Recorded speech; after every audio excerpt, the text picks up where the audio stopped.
कभी एक समय की बात है, रेगिस्तान के टीलों और एक चमचमाते सरोवर के बीच बसा एक शांत गांव अलकमर था।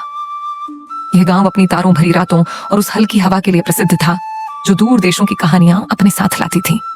एक सुनहरी सुबह सादिक खुशी खुशी गांव की पगडंडियों पर कूदते फांदते चल रहा था।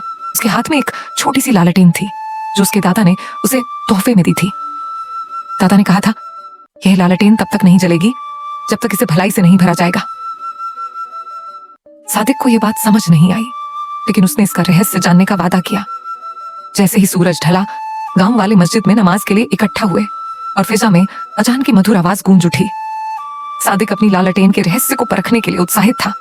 वह पहले ही व्यक्ति के पास गया जो उसे दिखा, एक थका हारा यात्री जो कुएं के पास बैठा था। सादिक ने यात्री को पानी दिया और उसकी मदद की। जैसे ही उसने यह किया, लालटेन हल्की सी जगमगा उठी। यह देखकर वह रोमांचित हो उठा। अब वह यह समझने लगा था कि इसका रहस्य क्या है। उत्साहित होकर सादिक ने और नेकियां करने की ठानी। उसने एक बुजुर्ग महिला का भारी टोकरा उठाने में मदद की। उसने अपने दोस्तों के साथ अपने खिलौने बांटे। वह ध्यान से गांव के कहानीकार की बातें सुनता रहा जो उसे पैगंबर मोहम्मद सल्लल्लाहु अलैहि वसल्लम की दयालुता और उदारता की शिक्षाओं के बारे में बता रहे थे। हर भलाई के काम के बाद उसकी लालटेन और तेज चमकने लगी। अब यह गांव की गलियों में रोशनी फैलाने लगी थी। वहां भी जहां पहले अंधेरा छाया रहता था, सादिक का हर दिन अच्छाई से भरने लगा, ठीक वैसे ही जैसे उसके दादा ने उसे सिखाया था।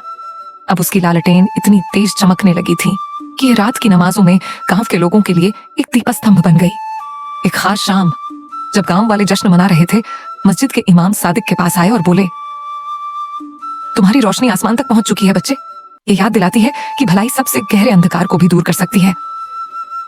उस रात जब आकाश में तारे झिलमिला रहे थे, गांव के लोगों ने सिर उठाकर देखा, लेकिन उन्हें केवल तारों की रोशनी नहीं दिखी। उन्हें एक ऐसे दीप का प्रकाश दिखा जो एक बच्चे के अच्छे कर्मों से जल रहा था।